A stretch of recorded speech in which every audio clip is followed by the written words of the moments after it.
네, 여러분 안녕하십니까. 천상철입니다. 홍준표 대구시장이 총선 참패 주범들이 날뛰는 탓에 이재명 대표에게 날아갔다 바치는 것 아니냐라고 말하며 전당대회 출마가 예상되는 한동훈 전 비대위원장을 겨냥했습니다. 한 전 비대위원장을 향한 당내 견제도 본격화하고 있습니다. 자, 멀리 가지 마십시오. 저는 1분 뒤에 돌아오겠습니다.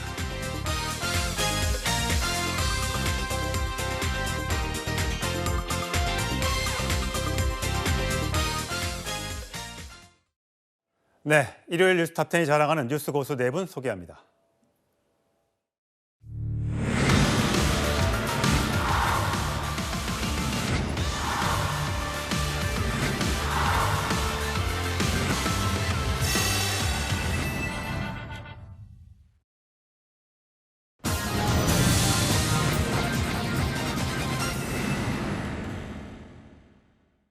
네, 총선이 끝난 지도 벌써 2달이 다 됐습니다. 자, 한동훈 전 국민의힘 비대위원장이 전당대회 출마가 임박한 것으로 보입니다. 이르면 이번 주 말께 아마 선거에 출마하겠다는 발표를 할 걸로 예상이 되고 있는데, 여기에 대해서 늘 한결같이 비판의 목소리를 내왔던 대구시장 홍준표 시장이 또다시 한동훈 전 위원장을 향해서 총선 망치고 뻔뻔하다 이렇게 저격을 했습니다. 자, 당내에서도 이 후보 출마군에서 여러 가지 견제의 목소리가 나오고 있는데 오늘 이 소식 준비를 했습니다. 먼저 한동훈 전 비대위원장의 목소리부터 확인하시죠. 저는 이 당에 아는 사람이 없습니다.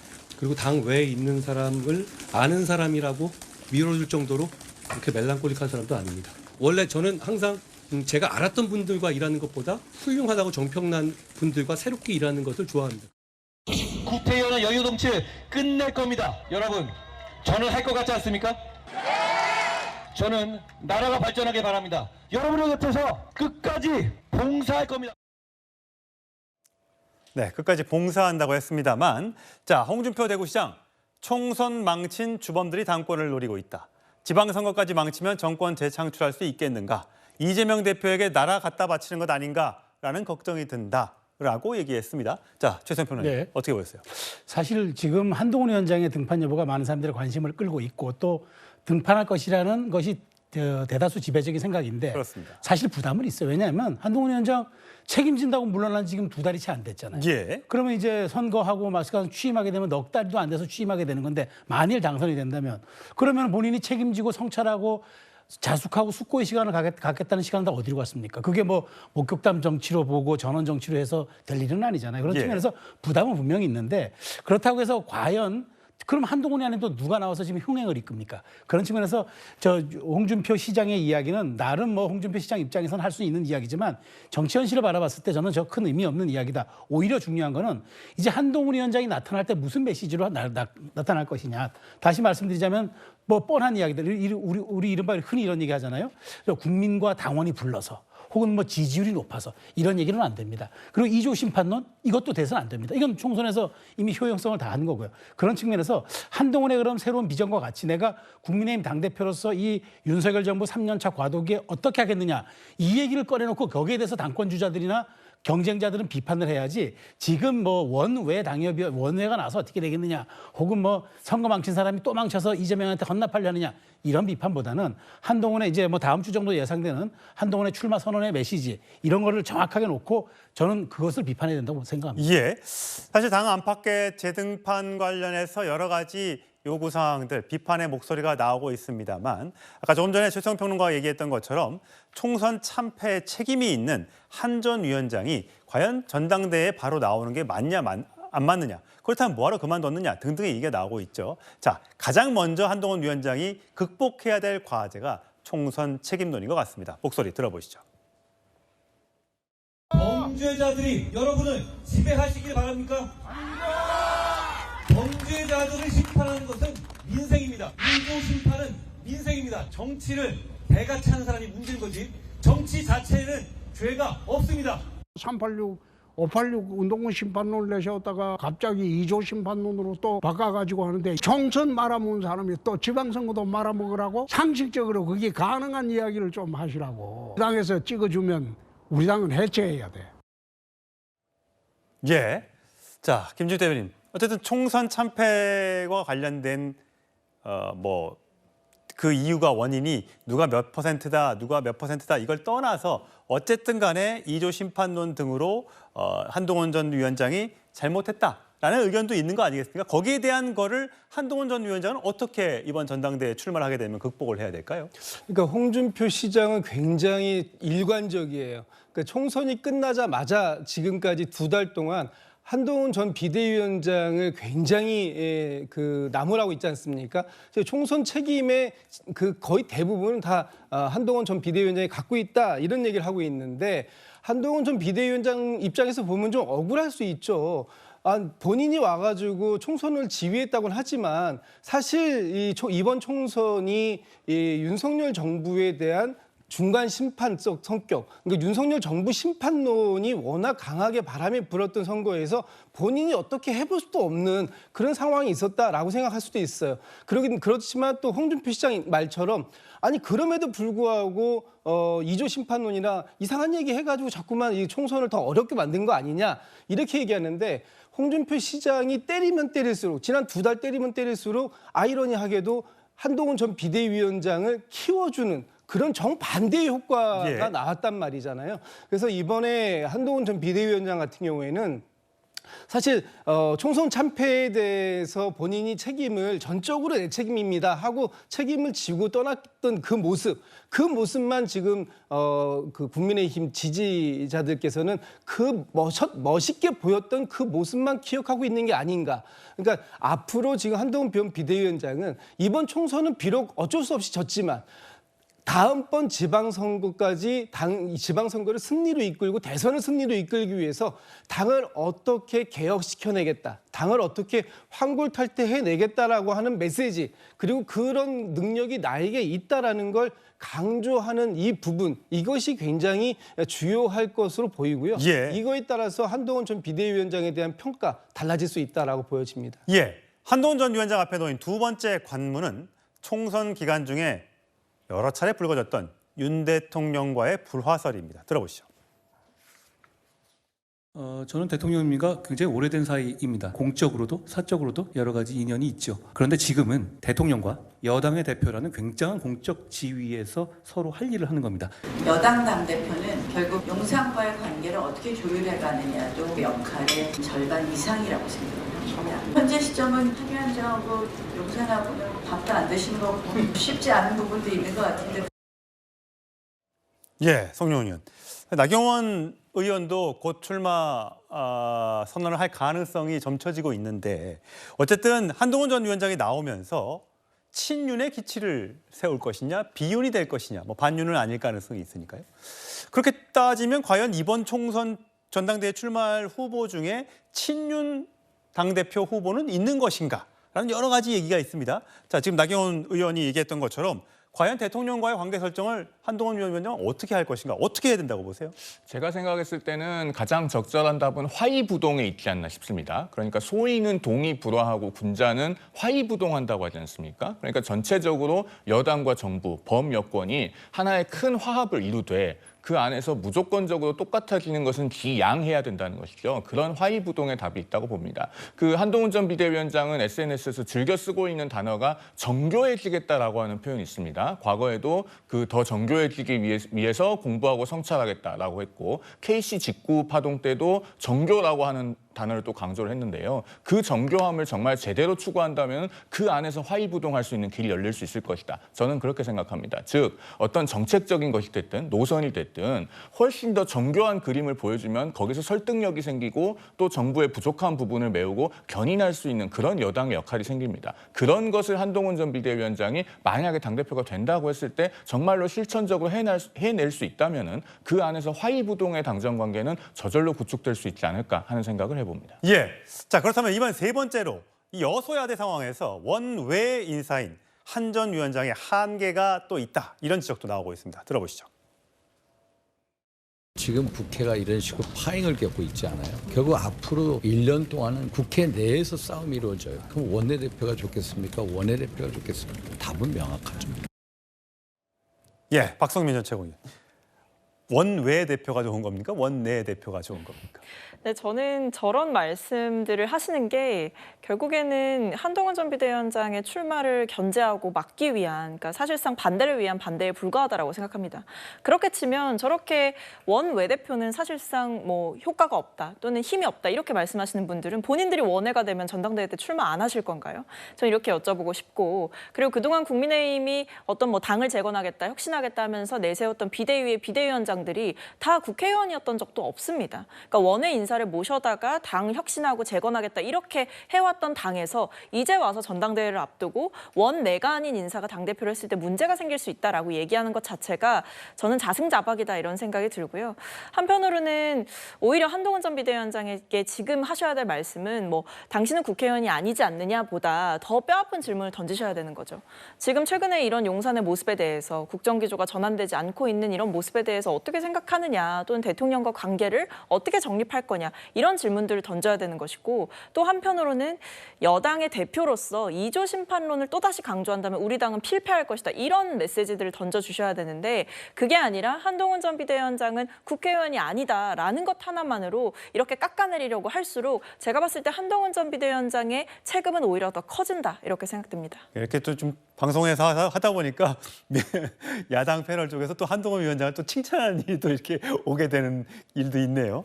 자, 어쨌든 심평 변호사, 과거에 윤석열 대통령의 멘토로 불렸고 본인은 그렇게 부르지 말아달라고 하고 있습니다만, 이런 SNS 글을 또 오늘 올렸더라고요. 이재명 대표는 소탐대실, 조국 의원은 뭐 적반하장, 총선 참패 초래한 패장이 당대표 되겠다고 나와서 그 철면피함이 가관이다.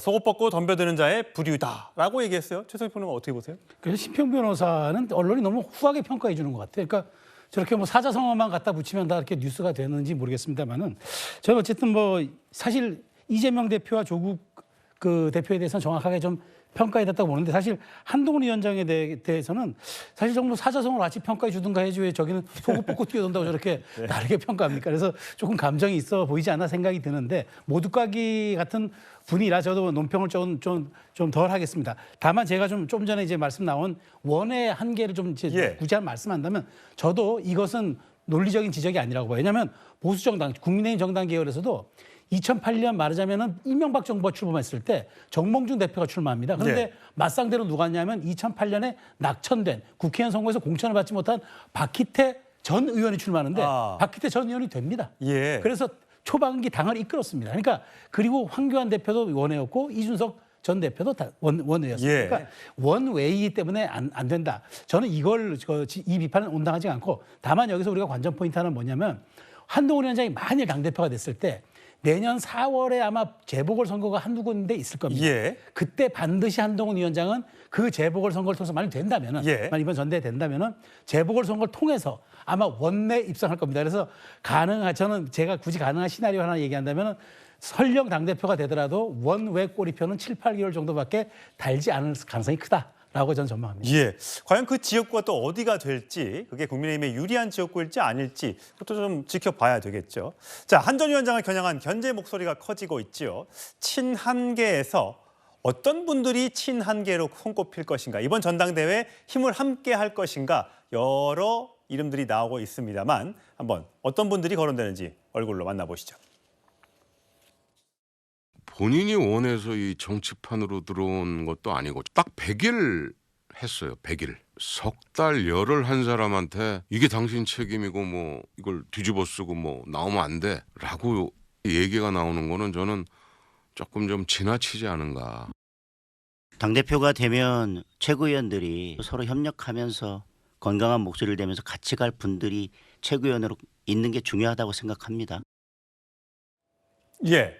자, 한동훈의 런닝메이트로 물망에 오르고 있는 사람들의 면면입니다. 장동혁 의원도 있고요. 김영동 전 비서실장도 있고요. 김혜지 의원. 원외에도 이런 인사들이 거론이 되고 있습니다. 김진욱 전 대변인 같은 경우는 이게 어쨌든 정치는 세력이지 않습니까? 지난번 총선을 이끌긴 이끌었습니다만 한동훈 위원장이 직접 공천을 했던 분들도 있겠습니다만 떨어진 분들도 많고요. 과연 이런 정도의 면면으로, 얼굴로 이번 전당대회에 출마했을 당시에 본인은 뭐 요즘에 뭐 시쳇말로 어대양, 어차피 대표는 한동훈이라 하더라도 과연 같이 최고위원으로 출마를 해서 당선이 되고 한동훈의 우군이 되어줄 만한 그런 능력 있는 사람이 혹시 이 중에서 보이십니까? 저는 굉장히 어렵다고 봅니다. 왜냐하면 지금 저분들의 대부분은 지난번 그 총선 때 한동훈 전 비대위원장과 같이 비대위를 같이 하셨던 분들이에요. 비대위원들이에요. 예. 저분들의 가장 큰 한계는 당시의 총선 참패에 큰 책임을 첫 번째 갖고 있다는 거고요. 두 번째는 여기에 계신 분들 중에서 그 당선되신 분들도 계시고 또 지금 한동훈 전 비대위원장 개라고 하는 친한계라는 부분들을 만들어지고 있는데 이분들이 대부분 초선 내지는 그 비례 의원들 아닙니까? 예. 이렇게 되니까 당내의 뿌리가 일단 낮다. 조직력이 약하다. 예. 그리고 어떤 친윤계와 맞서서 같이 해볼 만한 어떤 당내의 그 구심점이 될 수 있겠는가 하는 부분에 있어서는 상당히 의문점이 있다. 이번에 그 한동훈 전 비대위원장이 지금 말씀 주셨던 것처럼 어대한이라고 하기 때문에 한동훈 전 비대위원장과 런닝메이트 개념으로 최고위원에 출마하는 개념이라면 아마 당선은 될지도 모르겠습니다. 왜냐하면은 72표기 때문에 아마 한동훈 전 비대위원장을 제외하고 두 사람을 더 찍을 때 이 사람이 한동훈 개라고 얘기하는 두 사람 정도까지는 당선 가능성이 있을 수 있어요. 예. 그러나 그것도 굉장히 어렵습니다. 그 당선은 본인들이 역할을 해서 당선된 게 아니라 한동훈 전 비대위원장이 사실상 당선을 시켜준 거거든요. 예. 그렇게 된 상태에서의 최고위원이 과연 당내에서 어느 정도의 영향력을 행사할 수 있을까라는 부분으로 보면 굉장히 어렵다. 그렇다면 지금 한동훈 전 비대위원장은 본인과 함께했던 비대위원 또는 초선 비례 의원들보다는 당의 친윤계지만 범친윤계 정도로 이렇게 좀 넓혀서 친윤에 속했었지만 중도적인 입장에서 본인을 도와줄 수 있는 그런 다선의 중진 의원들까지도 포섭하는 지금 그런 게 굉장히 중요하다. 아마 친윤계에서는 당대표를 견제할 수 없다면 최고위원을 친윤계 의원들을 통해서 당선시키고 그 친윤계 의원 최고위원들을 통해서 한동훈 의원 그 당대표를 견제하려고 하는 그런 모습을 보일 가능성이 굉장히 높아지거든요. 그런 상황이라면 지금 한동훈 전 비대위원장은 본인과 함께했던 사람보다는 조금 더 넓혀서 스펙트럼을 넓혀서 그 러닝메이트를 구하는 데에 전력을 좀 다해야 되는 시기가 아닌가라는 생각이 듭니다. 송영훈 의원, 요즘에 한동훈 전 위원장이 많은 분들을 만나고 다닌다고 합니다. 원외 위원장들도 만나고 있고요. 또 당내 초선 의원들도 만나고 있으면서 본인이 아마 출마 의사를 타진하고 있는 걸로 지금 알려지고 있습니다. 오늘 하나 어디 언론 매체에 보도된 데에 따르면 김준호 노원을 당협위원장에게 러닝메이트, 그러니까 한마디로 내가 당대표에 나갈 테니 당신은 최고위원에 출마해 주십시오라고 건의했다, 요청했다는 보도가 나왔는데 본인은 일단 아니라고 했습니다만 지금 현재 김준호 당협위원장이 최고위원회에 출마할 가능성이 있습니다. 그러니까 본인의 자력으로 나갈지 아니면 진짜 한동훈 전 위원장과의 어떤 러닝메이트가 될지는 모르겠습니다만 과연 저런 분이 아직까지 사실 많이 인지도가 있는 분은 아니잖아요. 나가서 당선돼서 한동훈 전 위원장에게 힘이 될까요?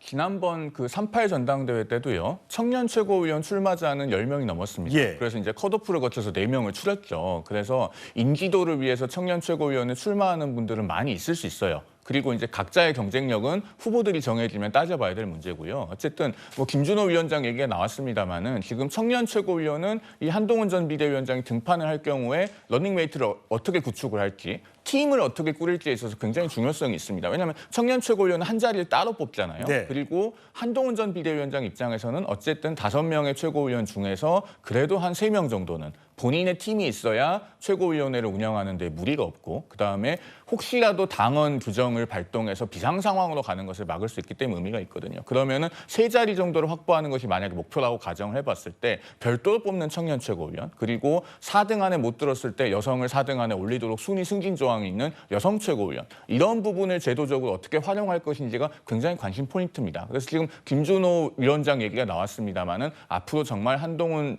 전 비대위원장의 청년 최고위원 런닝메이트가 누가 될 것인가 관심을 갖고 주목해서 볼 부분입니다. 박성민 최고, 예전에 보면 최고위원 정도 나오려면 재선 또는 3선, 뭐 4선급에서 나오기도 했었는데 요즘엔 그런 경계는 많이 없어진 것 같아요. 원외 인사도 나올 수 있고. 그렇다면 사실 중진 의원들도 이번에 108명의 국민의힘 의원들 중에 좀 있는 편인데 그분들이 한동훈 전 위원장과 함께할 가능성. 그러니까 여기 계신 분들은 대부분 이제 초선 또는 재선 이런 정도인데 가능성 어떻게 보세요? 글쎄요. 근데 일단 뭐 그런 중진 인사들 사이에서 어떤 모임이 만들어지고 뭐 하고 있다는 건 들었습니다. 근데 그분들이 누굴 밀지를 좀 봐야 될 것 같은데 예. 그런 중진 의원들의 표심이 나경원 의원으로 향하고 있는 게 아니냐라는 이야기도 좀 나오는 것 같아요. 좀 지켜봐야 되겠죠. 근데 오히려 지금처럼 뭐 한동훈 전 비대위원장을 비롯해서 수도권 인사들 중에서 뭔가 출마를 고민하고 있는 뭐 심지어는 김재섭 의원까지도 뭔가 당대표 출마를 고심하고 있다. 예. 이런 이야기들이 나오고 있지 않습니까? 그러니까 지금 전당대회는 지난번 전당대회랑 다르게 친윤 프리미엄이 완전히 사라진 선거로 치러지게 될 것 같습니다. 그렇다고 한다면 비윤계 인사들이 출마를 하고 각축전을 벌이게 되면 오히려 이 친윤계 의원들의 조직표가 어디로 갈 거냐 이게 핵심이기 때문에 저는 오히려 한동훈 전 비대위원장이 앞으로 용산과의 관계를 어떻게 설정해 나갈 것인지 그리고 런닝메이트로 뭐 청년이나 개혁적인 성향 또는 어떻게 보면 정말 반윤이라고 볼 수도 있는 정도의 과감한 인사들을 선택하게 된다면 친윤들은 그 호에 그 배에 같이 타지는 어렵지 않을까 싶습니다. 예. 자, 과연 한동훈 전 비대위원장 언제쯤 출마 선언을 하게 될지 그와 함께할 러닝메이트는 누가 될지 아마 이번 주 말쯤이면 확인이 가능할 것으로 보입니다. 저는 다음은 민주당 이슈로 가보겠습니다.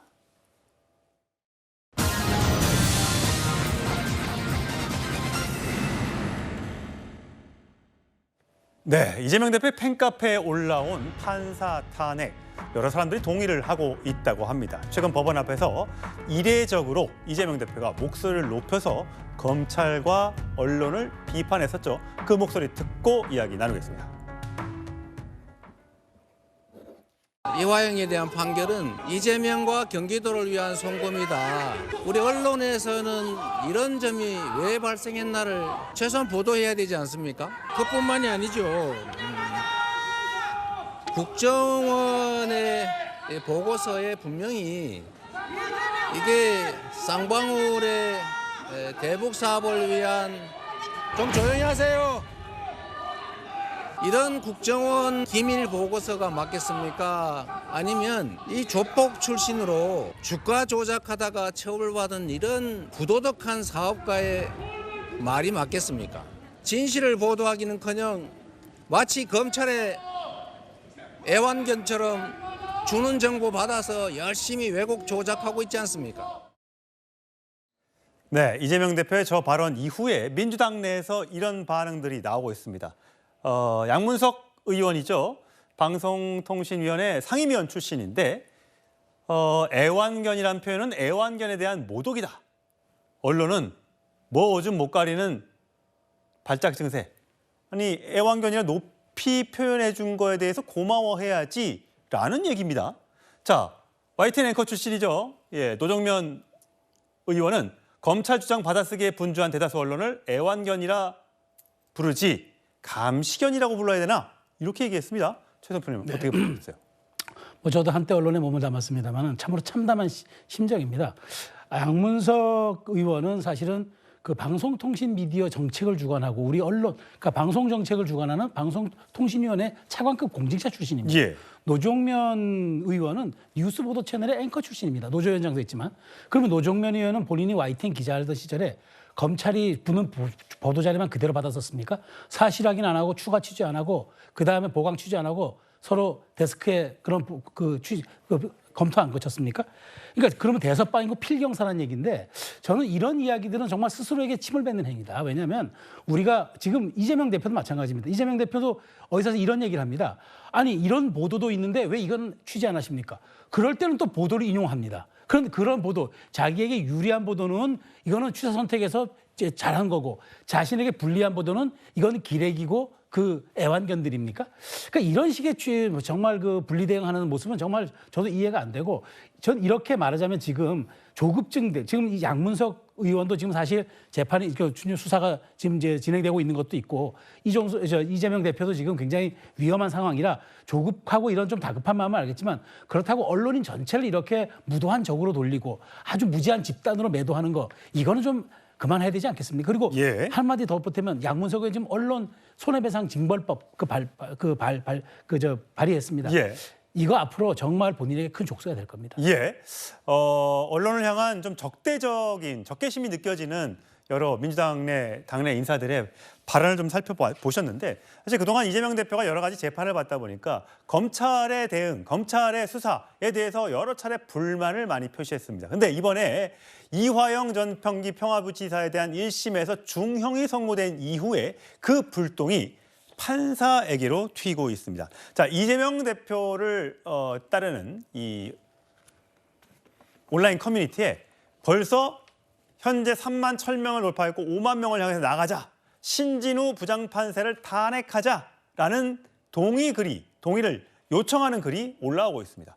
자, 송영훈 의원, 판사를 탄핵하자, 가능한 겁니까? 인원수로 따지면? 아니, 가능하지도 않고요. 탄핵 사유 자체도 존재하지 않고, 그리고 저런 것은 대단히 위험한 주장이죠. 법관은 헌법과 법률에 의하여 양심에 따라서 판결하라고 헌법 103조에 그렇게 규정을 하고 있습니다. 저렇게 특정 정치인의 팬덤이 법관을 탄핵하겠다고 하고 사실상의 압력을 조성하는 것은, 이것은 대중 독재 내지는 파시즘의 시작이라고 봐야 되겠죠. 대단히 위험한 것이고, 자, 그러면은 민주당이 책임 있는 공당이면은요, 당 대표의 팬덤이 저런 행동을 하는 것에 대해서 적극적으로 제어하고 말려야 됩니다. 지금 민주당의 그런 제스처가 보이지 않지 않습니까? 이재명 대표가 책임 있는 정치인이면요, 내가 그냥 떳떳하게 재판을 받을 테니 여러분은 가만히 있어달라 해야 돼요. 안 하잖아요. 이것이 지금 민주당의 현 주소입니다. 그래서 지금 이재명 대표 체제의 민주당에서 아주 위험한 대중 독재 또는 파시즘으로 가는 길을 열어젖히고 있다. 우려를 금하지 않을 수 없습니다.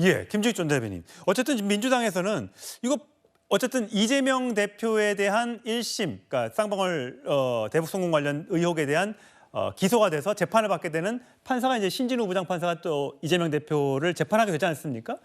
재판부 기피 신청을 내겠다. 또 수원지법까지 너무 다니기가 머니까 뭐 서울중앙지법으로 옮겨서 재판을 받겠다. 등등 여러 가지 아이디어가 지금 나오고 있는 것 같아요.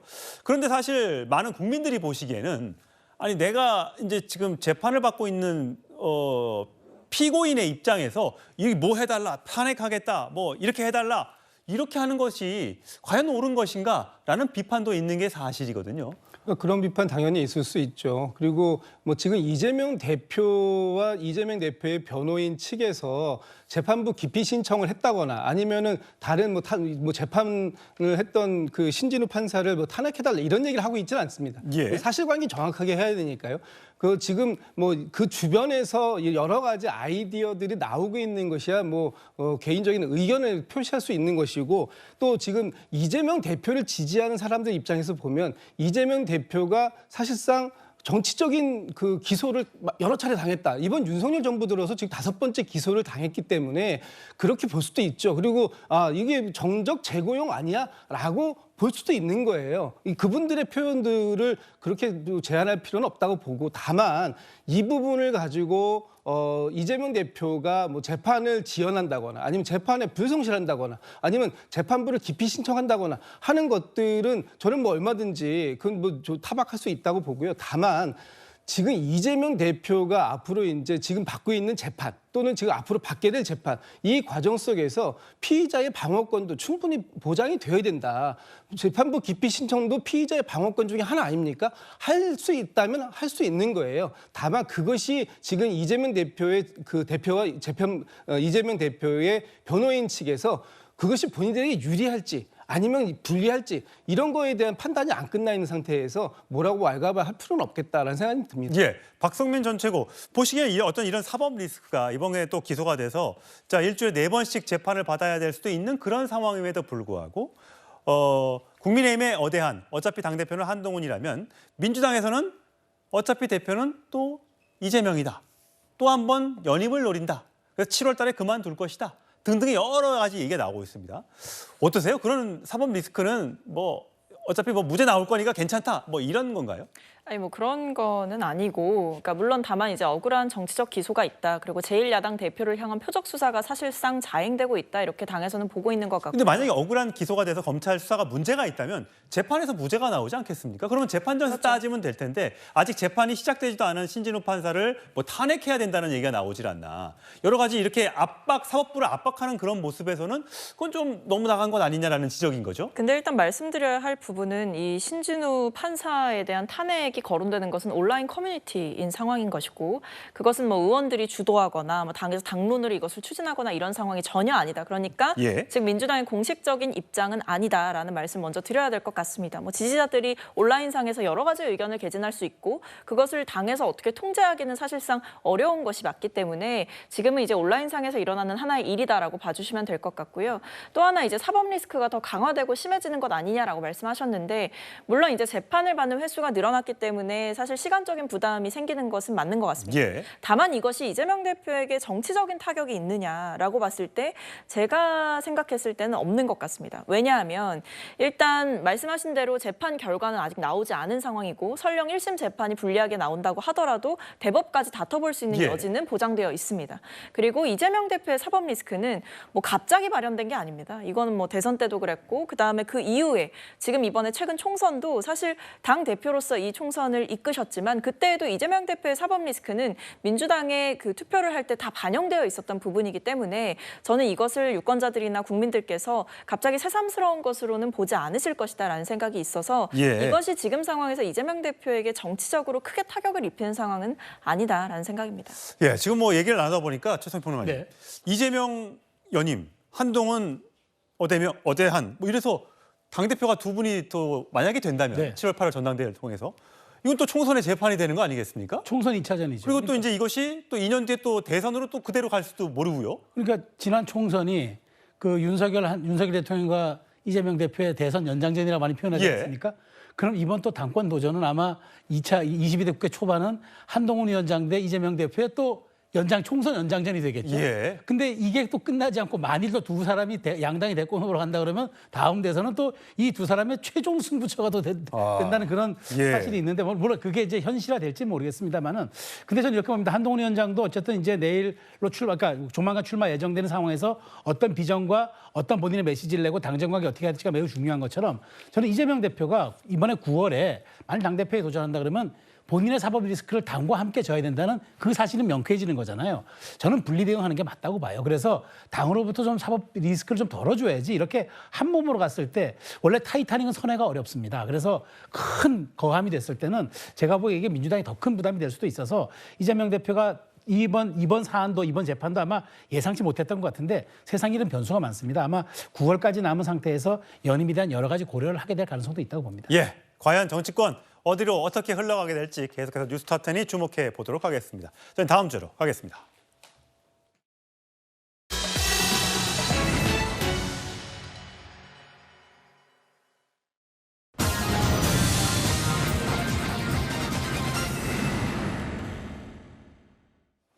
오늘 뉴스톱10이 고른 1위 소식은요. 집 한 채 세금 부담 줄어든다? 물음표입니다.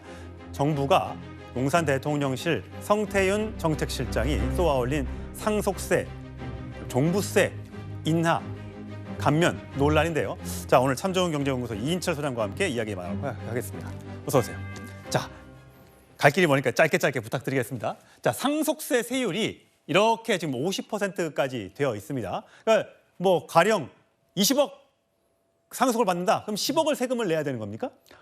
그렇지는 않고요. 저게 공제 한목이기 때문에 이제 10억 원을 초과할 경우에는 이제 30%를 받게 되고 20억 초과 분에 대해서는 40%니까 부분별로 조금 들긴 합니다만 러프하게 생각하면 비슷합니다. 절반 정도를 세금으로 내야 된다는 건데 이거를 정부가 30% 최고 세율이 이제 뭐 50%고 또 중과세가 되면 60%까지도 갈 수 있는 거잖아요. 이거를 절반 가까이 내린다. 이게 가능합니까? 일단 뭐 종부세는 사실 찬반 논란이 거셉니다. 거세지만 이 합리적인 이제 대안을 창출하기 위해서는 사실은 이제 여야가 합의된 목소리가 중요한데 지금은 합의된 목소리가 아니라 대통령실에서 먼저 좀 운을 띄워보는 양식입니다. 그러다 보니까 이제 아마 이게 좀 길어지면 그동안 이제 금융투자소득세, 공매도 금지 이런 것들이 전부 다 희망고문이에요. 결정권 누가 갖고 있습니까? 민주당이 갖고 있어요.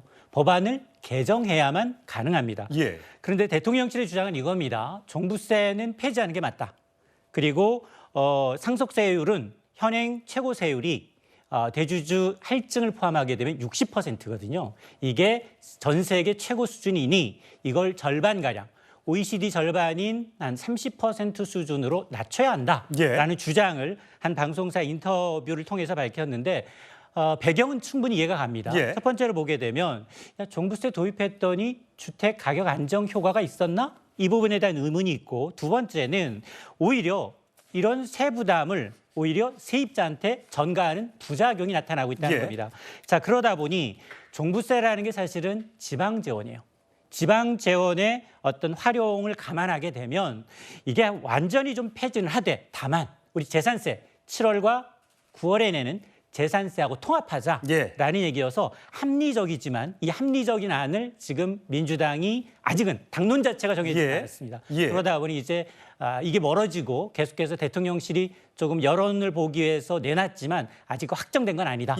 아직 그 상속세율 인하나 아니면 종부세 폐지와 관련해서 민주당 입장이 공식적인 입장이 나오진 않았습니다만 문제는요.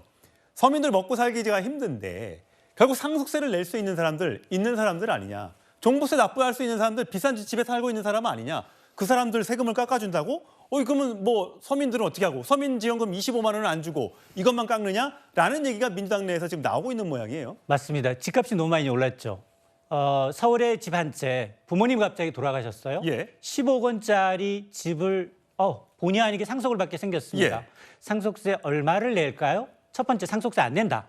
두 번째, 상속세 그래도 한 1억 원 정도는 내지 않을까? 세 번째, 상속세 무슨 얘기냐? 2억 원 넘어 내야 한다. 정답은 3번입니다. 15억 원짜리 상속을 받게 되면 2억 3천만 원의 세율이 부과가 됩니다. 자, 그러다 보니 이게 부자 감세가 맞아?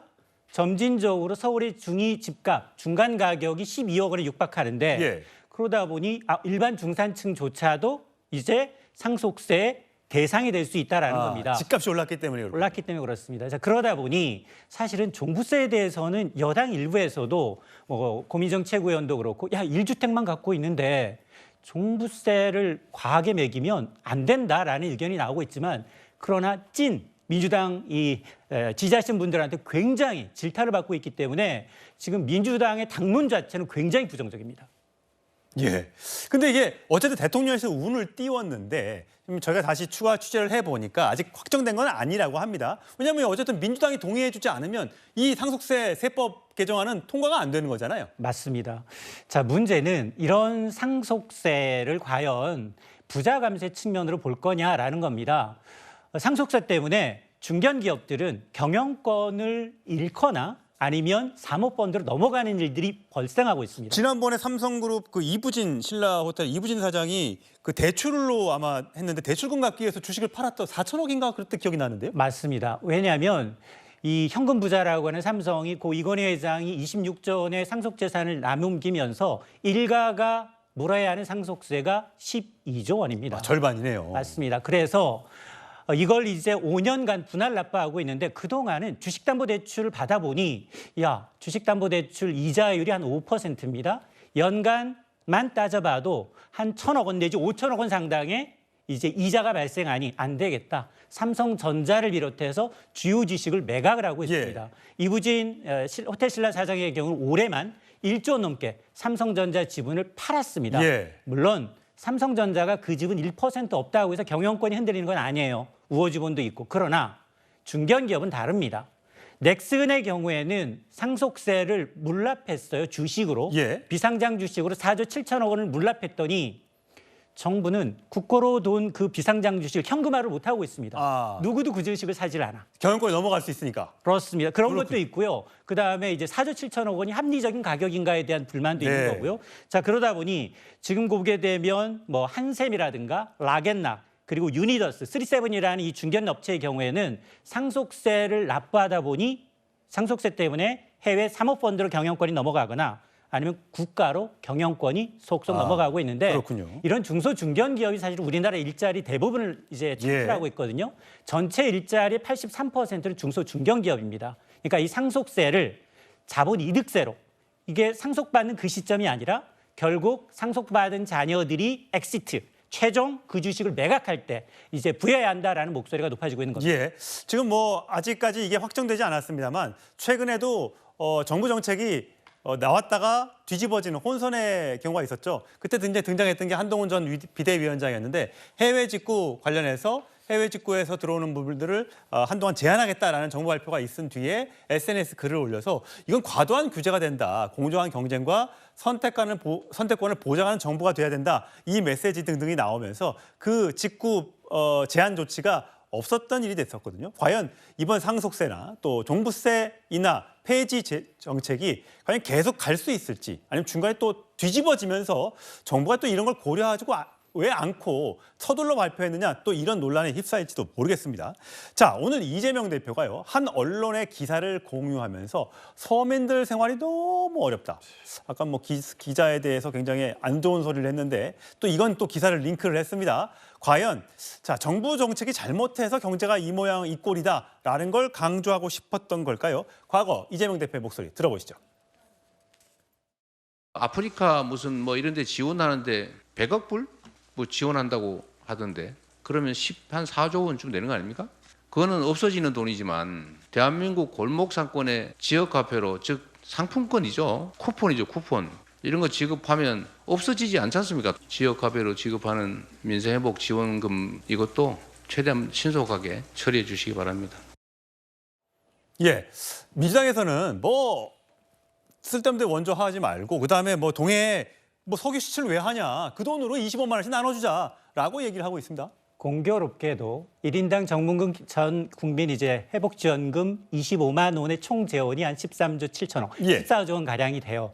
정확하게 2030년까지 대외 원조로 한 100억 달러, 14조 원 가량을 하겠다는 겁니다. 그럼 역으로 여쭤보겠습니다. 그러면 이재용 회장한테 최태원 회장한테 25만 원 주는 건 되고 아프리카 난민한테 25만 원 주는 건 안 되는 건지 물어보고 싶어요. 이 공적 원조에 대해서 잘못 인정하고 있는 것 같습니다. 여기 나와 있는 2030년까지 100억 달러라는 건 20%가 공적 원조이고 나머지 80%는 수출금융이 보증하는 거예요. 예. 아프리카에 우리가 거기 광물 자원을 이제 개발할 때 우리가 수출 보증 금융으로 나가는 겁니다. 간접적으로 우리의 부가가치를 높이는 건데 우리가 굉장히 이분법적으로 아니 왜 우리도 못 사는데 구태여 해외 원조하느냐 쓸데없는 돈이다. 이거는 차기 대통령을 노리시는 분들이 할 언행은 아니거든요.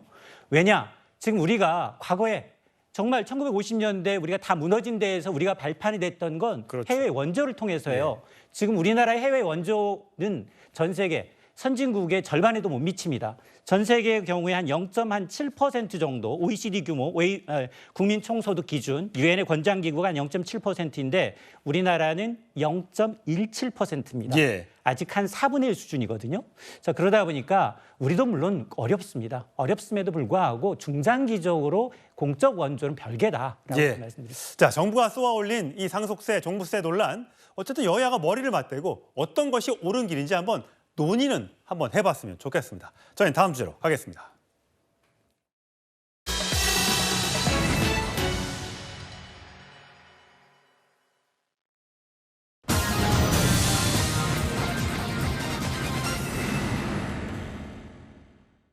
예, 부녀 소송전에 이어 대전집 경매까지 넘어갔다라는 여러 가지 보도들이 나오면서 이 골프계 전설 박세리 감독 관련해서 여러 가지 안 좋은 얘기들이 나오고 있습니다. 오늘 저희가 갑자기 TV를 보는데 쇼 호스트로 박세리 선수가 나오더라고요.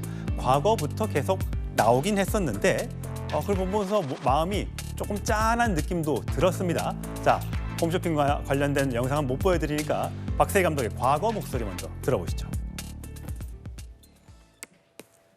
세리야, 그동안 수고 많았고 고생 많이 했어. 아버님 고생 많이 하셨습니다.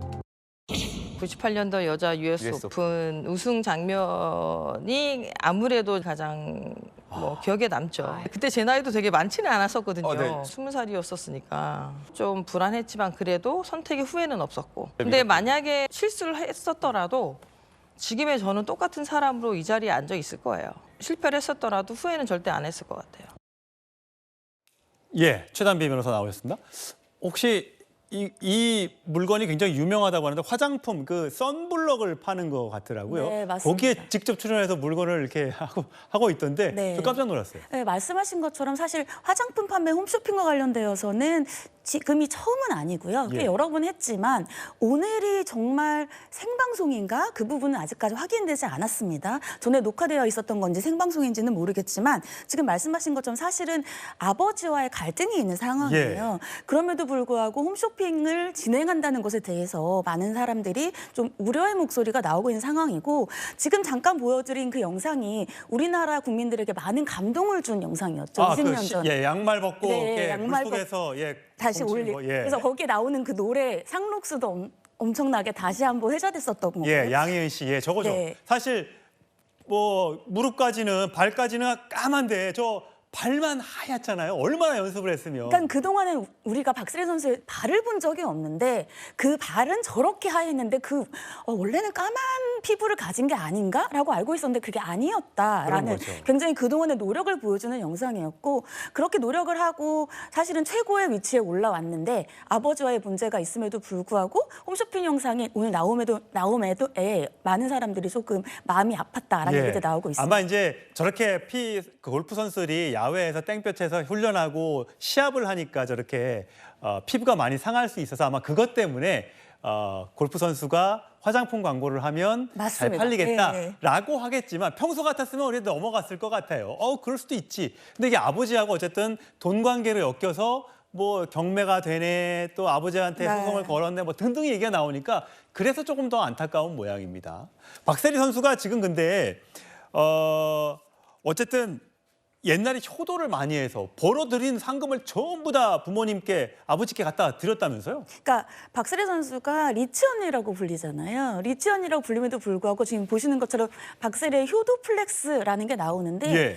어떤 것이 아깝느냐라고 했을 때 부모님께 해드리는 건 전혀 아깝지 않다라는 인터뷰를 한 적이 있어요. 그래서 우승 상금만 200억이지만 그건 말고 지금 예능에서도 나온 고향 저택이 있습니다. 저택의 한쪽은 부모님 집이시고 한쪽은 박세리 선수 집이시고요. 거의 붙어 있죠. 네. 네. 그리고 다이아몬드 반지 저것은 그냥 5캐럿 상당 9억 원대도 엄청난 건데 저것을 구하기 위해서 1년 6개월을 찾아 헤맸다고 해요. 허허. 어머니를 드리기 위해서. 예. 아버지를 위해서도 9억 원대의 시계를 드리기로 했는데 문제는 지금 저 고향 저택 같은 경우에 말씀하신 것처럼 경매가 2번 들어갔습니다.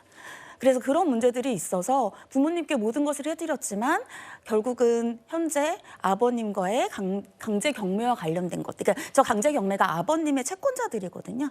그런 부분들이 이제 박세리 선수가 처음에 경매를 할 때에는 본인이 5대5 지분을 다 떠안았는데 두 번째 거는 이제 다시 아버님 거에 관련되어서 경매가 지금 집행 정지 신청 상태입니다. 어떻습니까? 이제 아버지가 이제 새만금에 있는 어떤 골프 학교를 스쿨을 하기 위해서 3천억대 규모의 거기에 들어갔는데 본인이 직접 아버지가 프레젠테이션까지 했는데 거기에 들어간 도장을 위조했다는 혐의로 지금 박세리 재단이 고소를 한 거잖아요. 박세리 선수가 직접 한 건 아니지만 네, 맞습니다. 재단 이사장으로 있는 곳이 고소를 했기 때문에 이게 부녀 간의 소송 아니냐라는 얘기인데 네. 그 도장 위조한 건 얼마나 큰 죄입니까? 사무소 위조 같은 경우에는 7년 이상의 징역이 될 수 있고요. 근데 그 사무소 위조 같은 경우에는 거기에서 그 재단에서 얘기를 하는 것은 박세리 선수의 희망재단이라는 것에 대해서 사무소 위조를 했어요. 근데 만약에 그것이 사무소 위조를 하지 않았다면 박세리 선수의 아버지에 대해서 그렇게 큰 가점을 주지 않았을 것이다. 그런데 그 문서가 있었기 때문에 가점을 줬기 때문에 그 부분이 굉장히 큰 문제가 있었고 그래서 이제 고발을 하게 된 겁니다. 예, 부녀 간의 갈등. 사실 요즘 연예인들 중에서 부모 자식 간의 갈등이 있는 경우가 가끔 있습니다. 박송 씨도 그렇고요. 좀 잘 좀 해결됐으면 좋겠습니다. 얼굴이 좀 이렇게 어두운 그림자가 드리는 걸 보면 팬의 입장으로서 굉장히 안타깝다는 생각이 좀 듭니다. 또 다른 가족 리스크를 겪고 있는 한 명의 연예인이 있습니다. 바로 화면으로 확인하시죠. 나를 동생으로만 그냥 그 정도로만 귀엽다고 하지만 누난 내게 여자야.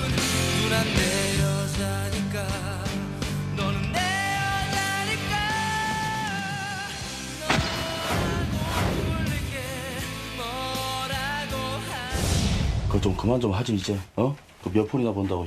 내가 누구 때문에 이 짓이야? 대출이자 누가 갚을 건데?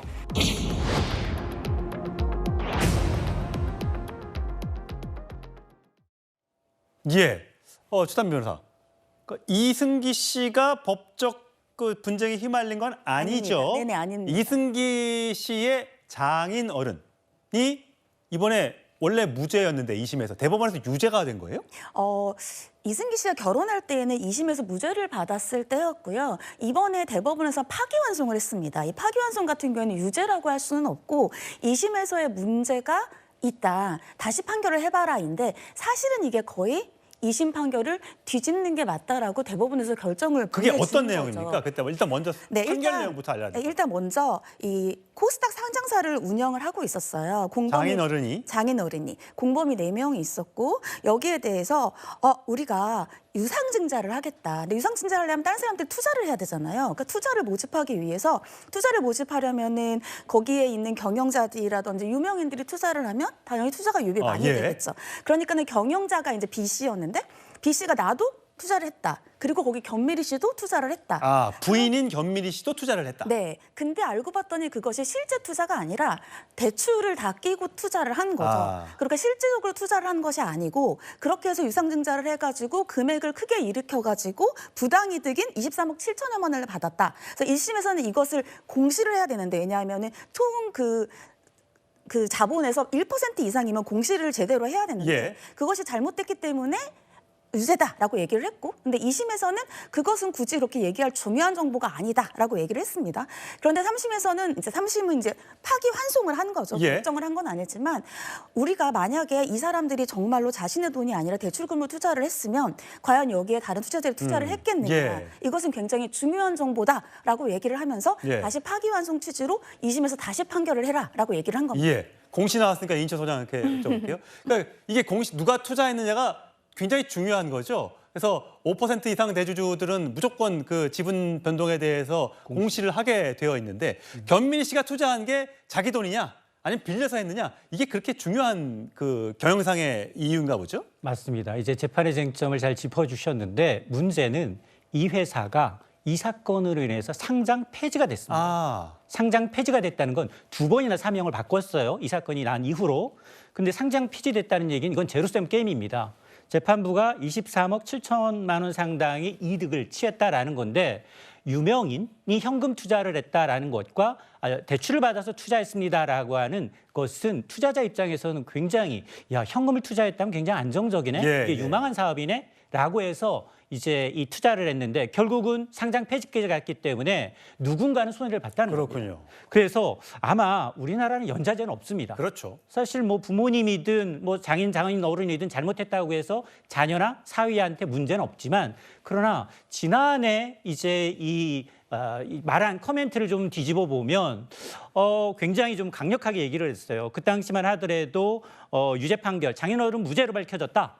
라고 얘기하면서 당시에 이제 제소 방침까지 밝혔는데 이번에는 또 꼬리자란의 이슈처럼 결혼 전일이니까 가족들은 건드리지 말아달라 엄정하게 대응하겠다라고 하니 그러면 피해를 본 투자자들의 가족은 어떻게 하겠느냐 이런 반론이 제기되는 겁니다. 그렇군요. 이승기 씨는 사실 별 얘기가 아닌데 가만히만 있어도 괜찮았을 텐데 굳이 오늘 소속사 입장문까지 내서 가족은 건들지 마라. 가족을 누가 건드렸는지는 모르겠습니다만 이런 입장문을 내면서 오히려 이 논란의 중심에 서버린 게 아닌가라는 생각이 듭니다. 자, 이상으로 이승기 씨 소식은 여기서 정리하고요. 저희는 다음 주로 가겠습니다.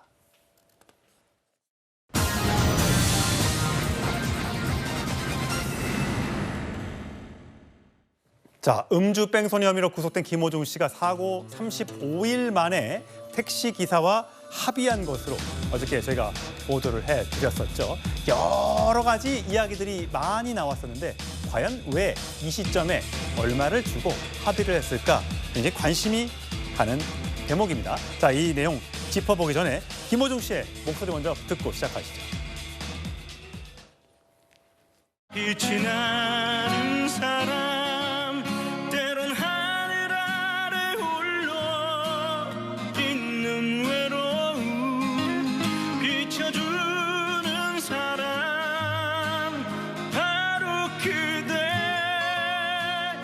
영원한 사랑을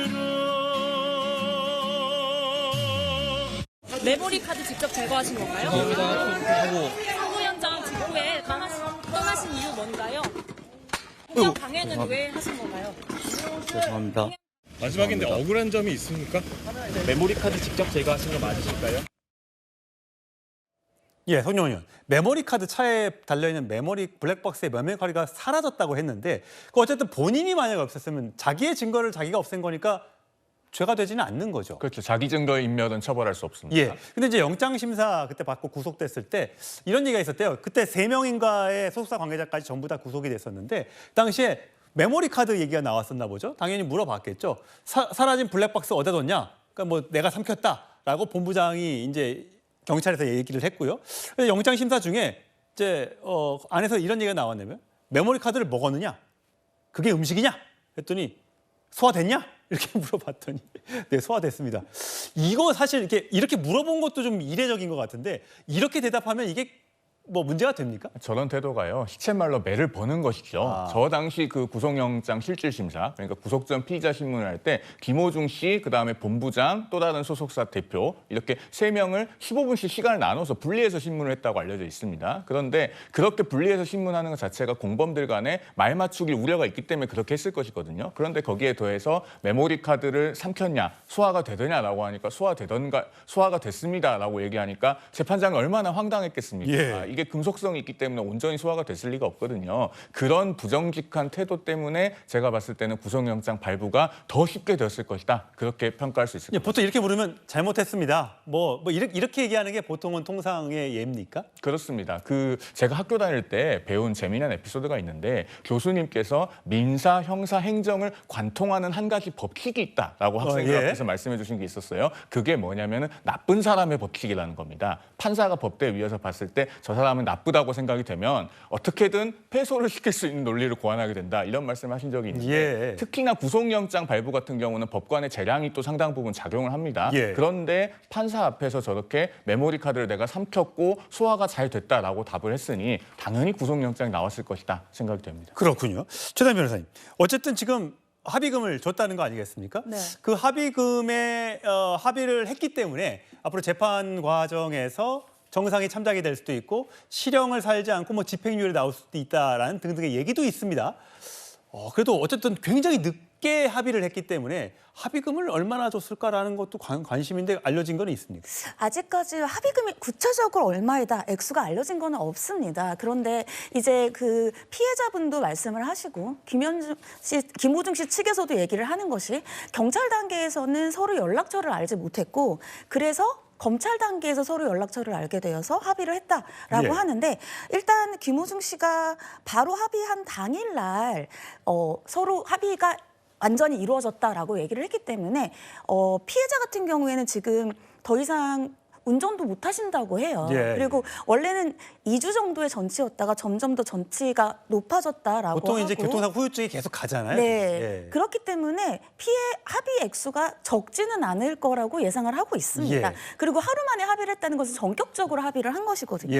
그렇기 때문에 합의가 이루어졌는데 문제는 합의가 이루어지면 당연히 양형에 영향이 있겠죠. 양형이 좀 떨어질 수는 있겠지만 김호중 씨가 단순히 그냥 교통사고의 가해자가 아니라 위험운전 치사상이라든지 여러 가지 다른 문제들이 있기 때문에 아까 보신 것처럼 증거인멸의 교사라든지 이런 것들이 있기 때문에 이번에 합의만 한 것 가지고는 지금 언론에서 나오는 것처럼 교도소를 안 가지 않겠느냐, 집행유예가 되지 않겠느냐 그렇게 보기엔 좀 어렵지 않을까 싶습니다.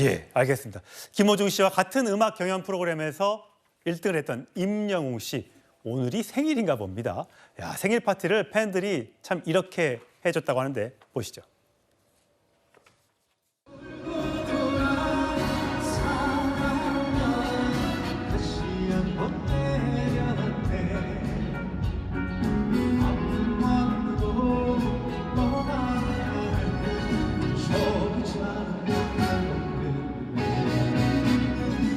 안녕하세요, 여러분 잘 지내셨어요? 생일 어떻게 보낼 예정인가요? 이렇게 여러분들과 보낼 예정입니다. 여기저기서 모여서 보시는 분들 되게 많으시구나. 반갑습니다. 여러분들 모여서 보고 계시는 것도 이렇게 영상으로 찍어가지고 한번 올려보세요. 되게 귀여우실 것 같은데.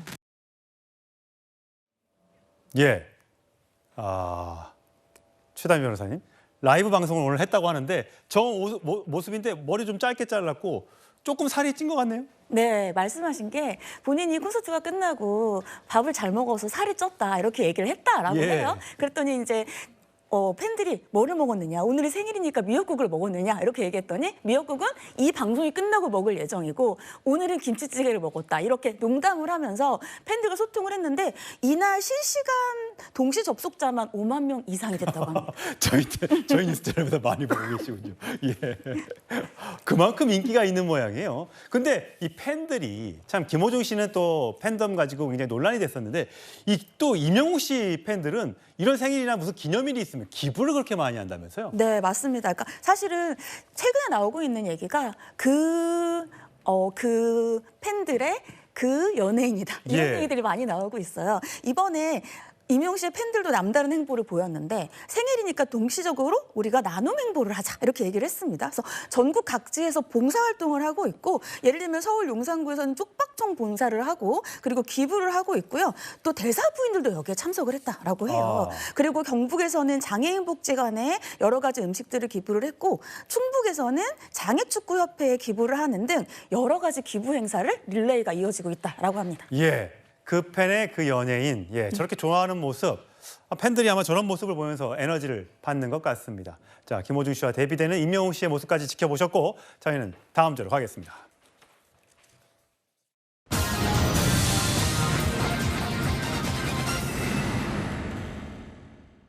예, 신호위반 오토바이 참변 어제 저녁 8시 40분 경이었습니다. 자, 최선민 의원님, 화면으로 지금 나갈 텐데 저희가 끔찍한 장면이라 저 장면입니다.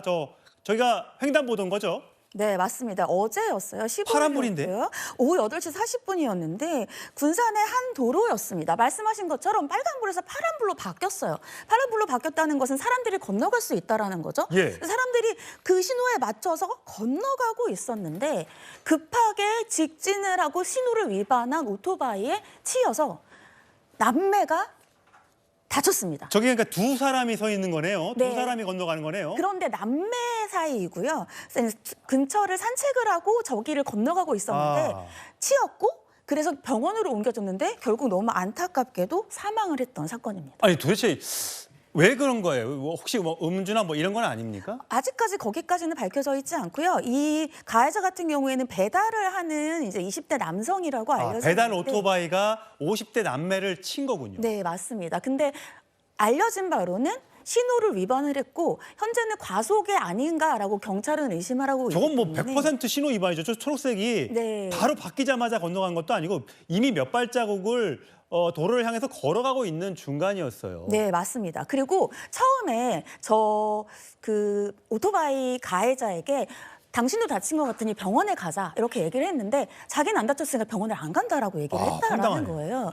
그래서 이제 경찰에서는 이 사건에 대해서 과속뿐만이 아니라 다른 것들도 좀 지켜봐야 되지 않겠느냐라고 보고 있고 지금은 현재는 아파서 병원에 입원해 있다라고 하고 있는데 경찰은 교통사고 처리 특례법에 따라서 업무상 과실치사로 현재 입건을 할 예정이라고 합니다. 예, 많은 분들이 뭐 배달 오토바이 하시는 분들도 안전하게 운행을 하시고는 있지만 가끔 보면 배달하시는데 이 스마트폰을 이렇게 보시면서 길 안내도 보고 배달 주문도 확인하고 이러면서 썬사같이 가시는 분들이 있더라고요. 그걸 볼 때마다 좀 아찔한 장면이 있는데 그런 것들은 좀 개선이 됐으면 좋겠다는 생각이 듭니다.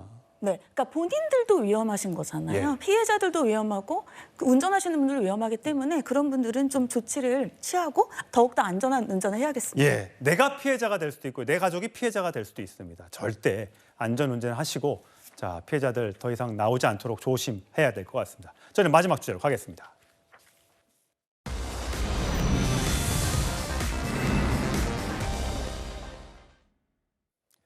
인천국제공항 대합실에서 저렇게 테니스를 즐기는 남녀. 사람이 이렇게 지나가는데도 아랑곳하지 않습니다. 이 법적으로는 처벌이 안 된다지만 그야말로 매너가 꽝입니다. 테니스 국가대표 출신으로 가수 윤종신 씨의 부인이기도 한 전미라 씨가 이렇게 얘기했습니다. 인식을 바로 하고 매너에 좀 신경 쓰자 이렇게 말을 했습니다. 강원도 원주의 한 레스토랑 사장님이 CCTV 영상을 하나 공개했습니다. 자, 화면 아래쪽에 아이 엄마가 식탁에 있는 빈 통에 꺼내갖고 저렇게 애의 소변을 받아주고 있고요. 아빠는 저렇게 개의치 않고 음식을 자르고 있습니다. 바로 코앞에 화장실이 있는데도 말이죠. 게다가 저 페트병은 저렇게 안 가져가고 식탁 밑에 두었습니다. 인천의 한 헬스장, 아줌마 출입 금지 안내문을 붙여 논란이 됐습니다. 나쁜 고객을 아줌마와 동의어로 쓸 수 있느냐는 비판도 나왔지만 오죽하면 그랬겠느냐는 동정론도 있더군요. 1시간, 2시간 뭐 이렇게 빨래를 하고 가고 이런 분들도 굉장히 많았었고요. 이제 젊은 여성분들이 이제 오면은 말도 안 되는 발언들 하면서 사장님 억울하셨나 봅니다. 길을 걷던 60대 남성이 저렇게 개에 물려 손가락이 절단됐습니다. 견주가 100배 사과에도 모자를 파내 피해자에게 한 대답은 이랬었습니다. 우리 개는 안 무는데 혹시 뭐 도발하신 거 아니에요? 뭐 이런 좀 뻔뻔하고 낭창한 태도를 보였었고요. 제가 어이가 없어서 화도 나고. 이건 매너를 떠나 인간의 도리가 아닌 것 같습니다. 자, 영화 킹스맨에 나온 명대사 소개하겠습니다. Manners makes man. 매너가 사람을 만듭니다. 이상으로 뉴스톱10 마치겠습니다. 저는 다음 주 토요일에 찾아오겠습니다. 고맙습니다.